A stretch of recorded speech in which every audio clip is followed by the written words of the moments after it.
Vous n'êtes pas fragile. Vous n'êtes pas trop sensible. Et surtout, vous n'êtes pas né avec un problème. Si votre santé mentale s'est effritée au fil des années, ce n'est pas un hasard et ce n'est pas non plus une faiblesse personnelle. C'est le résultat d'un système relationnel bien précis, répétitif et surtout profondément toxique. Celui du parent narcissique. Parce que un parent narcissique ne détruit pas la santé mentale de son enfant par accident. Il le fait par fonctionnement, parce que pour survivre psychiquement, il a besoin d'un enfant qui doute de lui-même, d'un enfant qui se tait, qui se coupe de ses propres besoins. Un enfant autonome, solide intérieurement, émotionnellement stable, c'est une menace pour un parent narcissique. Alors, commençons par quelque chose de simple, mais de fondamental. Un enfant construit sa santé mentale à partir du regard de son parent. Ce n'est pas à partir des discours de développement personnel ou à partir de l'école ou des amis. Non, non, non. Le socle se construit à la maison. Et un parent sain renvoie à l'enfant: tu as le droit d'exister tel que tu es. Mais un parent narcissique renvoie autre chose. Tu es acceptable uniquement si tu remplis une fonction pour moi. Oui, parce qu'il ne s'agit que d'eux.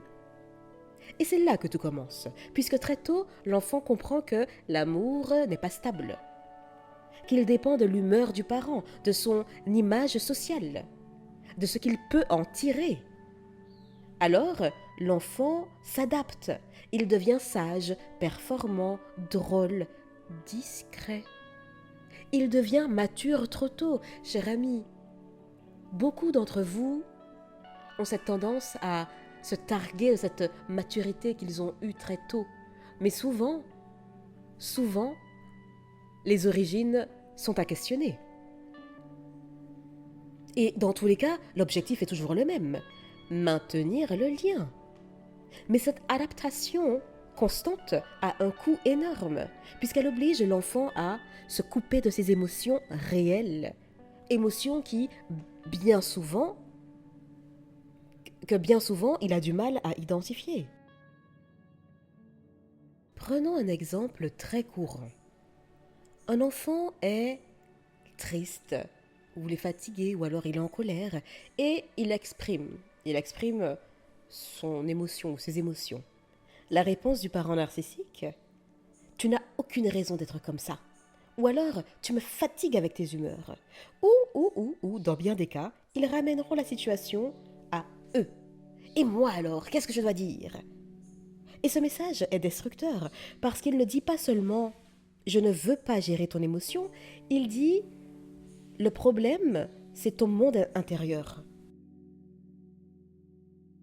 Résultat, l'enfant apprend à refouler, à se taire, et un enfant qui n'a pas le droit de ressentir devient un adulte qui ne sait plus ce qu'il ressent, ou alors qui explose sans comprendre pourquoi.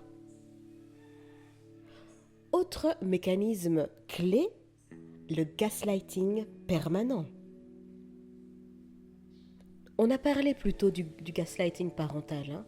Donc si c'est un sujet que vous aimeriez développer, pensez à visionner la vidéo en question. Le parent narcissique va nier les faits, il va réécrire les événements, invalider la mémoire de l'enfant. Oh non, je n'ai jamais dit ça, hein. Tu exagères, et puis arrête d'inventer des histoires là, toi. Et donc à force, l'enfant doute de sa propre perception. Et quand on ne peut pas faire confiance à sa perception, qu'est-ce qui arrive? L'anxiété.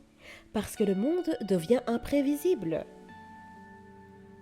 Vous savez, beaucoup d'adultes issus de parents narcissiques vivent avec une anxiété chronique, sans pour autant comprendre son origine. Ce n'est pas une anxiété dans le vide, c'est une anxiété apprise dans un environnement où la réalité changeait selon l'humeur de l'autre. Et le parent narcissique utilise aussi énormément la peur. La peur de décevoir, la peur d'abandonner, la peur de faire honte, d'être ingrat ou ingrate. Et parfois, cette peur, elle est explicite. Ce sont des cris, des menaces, du chantage affectif ou du chantage tout court. Et puis parfois, c'est beaucoup plus subtil. Vous aurez des silences, des regards ou un retrait affectif. Et puis parfois, vous aurez une sorte de cocktail de tout ça, vous voyez? Un enfant dépendant affectivement ne peut pas se permettre de perdre l'amour de son parent. Alors, il se conforme, il se trahit, encore et encore et encore. Et ce processus détruit lentement l'estime de soi. Voilà pourquoi, en partie, j'ai créé Imposez-vous. J'y organise des ateliers sur la prise de parole en public, certes, mais aussi et surtout sur la confiance en soi, l'estime de soi, la capacité à prendre ou à reprendre sa place, la place qui vous est due. Fini l'effacement de soi. Imposez-vous, c'est tout ça. Et donc sur la chaîne YouTube que vous voyez sur la page d'accueil, on va travailler la posture intérieure et en atelier en présentiel, on travaille le tout. Si vous voulez plus d'informations d'ailleurs sur les ateliers que j'organise, essentiellement à Lyon, je vous invite à aller donc sur sur ma chaîne YouTube Imposez-vous et vous verrez normalement le lien Linktree sur l'accueil, voilà, sur la page d'accueil. Allez, je poursuis. C'était la petite parenthèse pub. La suite. Parce que oui, l'estime de soi construit... En fait, l'estime de soi se construit sur l'idée qui affirme « je peux être moi » et rester en lien avec les autres. Mais avec un parent narcissique, le message, c'est tout l'inverse. Si je suis moi, je perds le lien. Et donc à l'adolescence, ça se transforme souvent en confusion identitaire. Une confusion identitaire qui, bien souvent, se poursuit à l'âge adulte. Vous ne savez pas vraiment qui vous êtes. Vous ne savez pas vraiment ce que vous aimez, ce que vous voulez. Ce que vous savez en revanche, c'est surtout ce qu'on attend de vous. Et donc à l'âge adulte, les conséquences explosent. Anxiété, dépression, troubles de l'attachement. Les relations toxiques à répétition, clin d'œil. Un sentiment de vide, l'hypervigilance. Et beaucoup pensent qu'ils ont un problème psychologique, mais souvent, c'est surtout une question d'histoire relationnelle traumatique. Et puis, cher ami, il faut savoir que le parent narcissique isole l'enfant psychologiquement. Il va décrédibiliser les autres adultes. Il va critiquer les amis, le peu d'amis que l'enfant va réussir à se faire. Il va se positionné comme la seule référence. Et même quand l'enfant est entouré, il va se sentir seul, parce qu'on lui a appris que personne ne le comprendrait vraiment. Et cet isolement intérieur est un facteur majeur de détérioration de la santé mentale. Cher ami, santé mentale, pas de tabou ici, Pas de tabou ici. La santé mentale est aussi importante que la santé physique. Et puis, ajoutons à cela l'inversion des rôles. L'enfant devient le confident, le soutien émotionnel et parfois même le parent de son parent. Et là, on parle de parentification.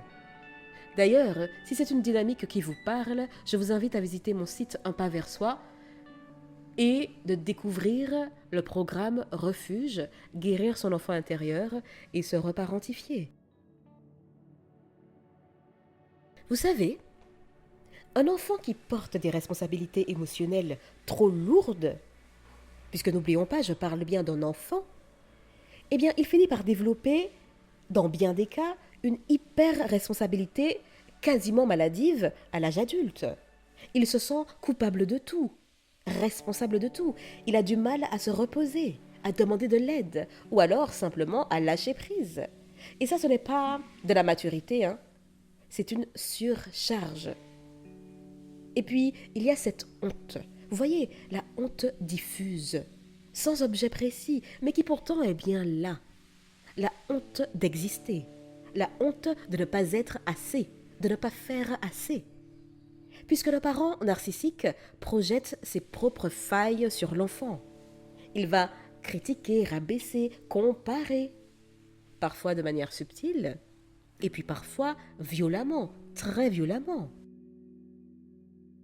Et l'enfant intègre l'idée qu'il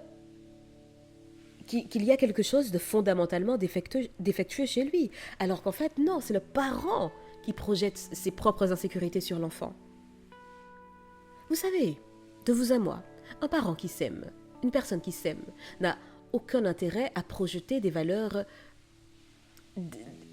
désobligeantes ou désagréables ou négatives sur ses propres enfants. La santé mentale se fissure quand on grandit avec la conviction que le problème, c'est soi. Cher ami, le problème, ce n'est pas vous. Ce n'était pas vous. Ok ? Bien. Alors je vais poursuivre. Maintenant, parlons du why. Pourquoi ?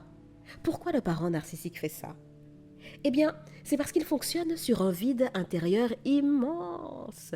Un vide abyssal, sale. Vous voyez l'écho du vide là ? Aïe caramba.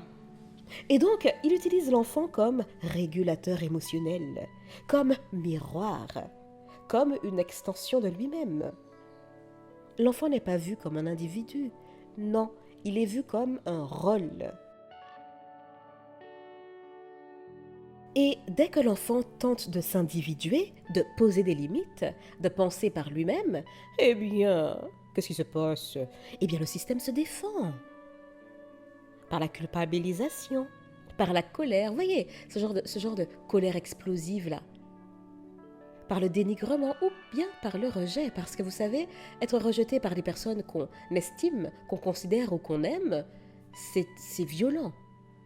Aussi violent qu'une douleur physique intense. Et c'est souvent à ce moment-là, donc à l'âge adulte, que la santé mentale s'effondre vraiment, malheureusement oui.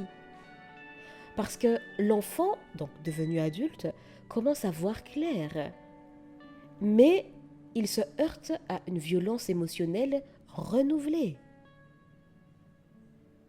Cher ami, quel que soit ce que vous vivez aujourd'hui, sachez que c'est une réaction normale à un environnement anormal.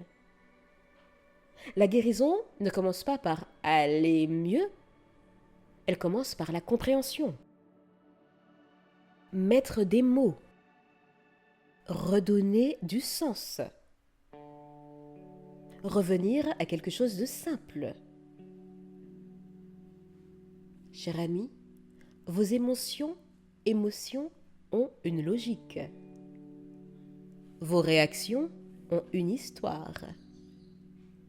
Votre fatigue n'est pas une paresse pardie. Votre confusion n'est pas une faiblesse. Comment ne pas être confus, j'ai envie de vous dire. Et surtout, vous n'avez pas à réparer votre parent pour que vous alliez mieux. La reconstruction passe par la reconnexion à soi. D'ailleurs, puisqu'on parle de reconnexion à soi, je vous invite à découvrir le programme Voyage intérieur, 7 jours pour se retrouver. Ça vous permet d'avoir une sorte de chemin balisé pour ce cheminement vers vous-même.